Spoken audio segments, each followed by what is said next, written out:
Ça va bien, merci. Quel conseil waa Jigéen xale góor Ziguinchor. xale góor Ziguinchor li ma leen di wax rek mooy il n'est jamais trop tard pour bien faire. Certes commencé am nañu commencé réveiller mais ça reste toujours su ma sañoon nag on va faire muy jafandu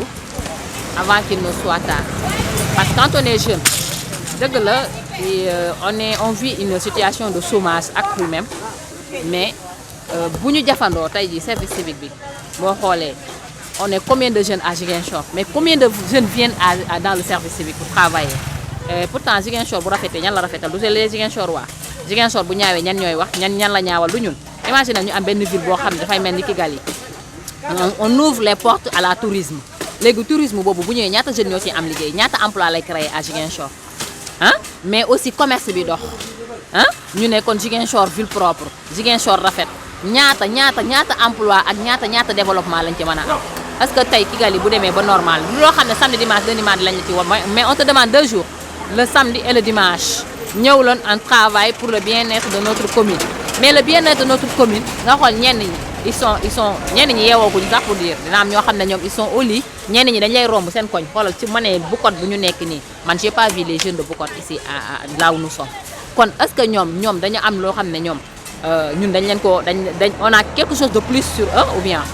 bien ñoom ils ont quelque chose de plus sur nous sommes tous des êtres humains nous sommes tous des Ziguinchorois donc comme décembre jot na nañu liggéey ñu wàññi retailler un peu pour le décor de notre commune yaakaar naa loolu dara gënu ko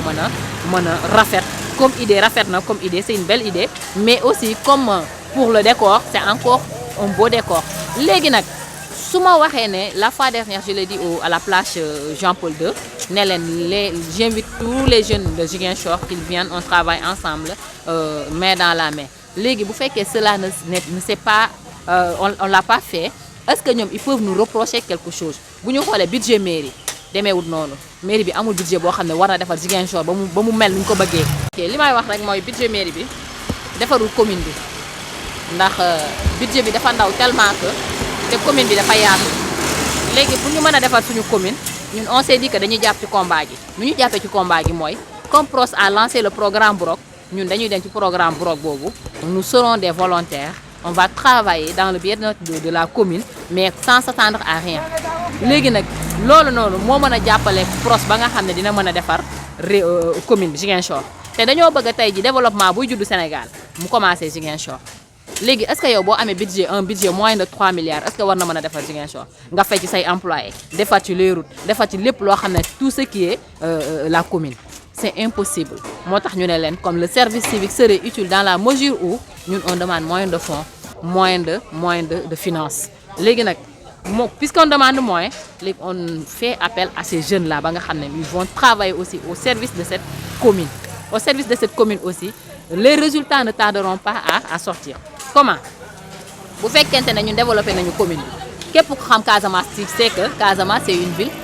côtière mais c'est une ville frontalière avec les autres mais aussi c'est une ville touristique léegi tout c'est kon xam nga ne am nañu potentiel bu mag a mag léegi potentiel yooyu bu ñu ko exploiter c'est toujours à notre faveur nu muy doonee à notre faveur tourisme bi bu ñëw commerce bi dox lépp dox ville propre lan la ñuy am du suñu résultat la voilà kon dañoo bëgg lépp loo xam ne day juddu Sénégal mu commencé fii à Ziguinchor lépp loo xam ne lu baax la Sénégal dañoo bëgg que ça se ne ici parce que on a le meilleur maire profil bu baax la ñu am ci maire on a un bon maire il a des idées pertinentes donc lan moo ko manqué main d'œuvre baa ngi fi mais main d'œuvre bi le problème mooy main d'œuvre bi ce ne sont pas des jeunes de on a moins de jeunes c'est des femmes des braves femmes mais nag est-ce que femmes yooyu mën nañu def lépp loo xam ne jeune mën na ko def jigéen mën ta def lépp lu góor mën a def kon nag jóor yooyu nga xam ne dañoo yor doole yàlla may na leen doole ngalawaay nañu ñëw jàpp ci combat gi waay ndax réussite Brok bi les jeunes venez bokk les Casamançais où sont-ils dama jàpp ne doomu Casamance bu gëm boppam xam ne man Casamance laa juddoo Casamance laa yaroo et je suis un fils digne de la Casamance da nga war a ñëw bokk ci Brok bi c'est ce qu'on appelle le patriotisme c'est ce qu'on appelle nag une citoyenneté dëgg c'est ça le patriotisme n'est pas parce que damaa bokk Pastef déedéet patriotisme mooy nga xam sa réew xam lu réew mi soxla nga di ko ci def on dit que le bon citoyen c'est celui-là qui se demande ce qu'il peut faire pour son pays et non ce que le pays peut faire pour lui donc il faut qu'on travaille ensemble pour le bien-être de notre commune merci beaucoup Laye.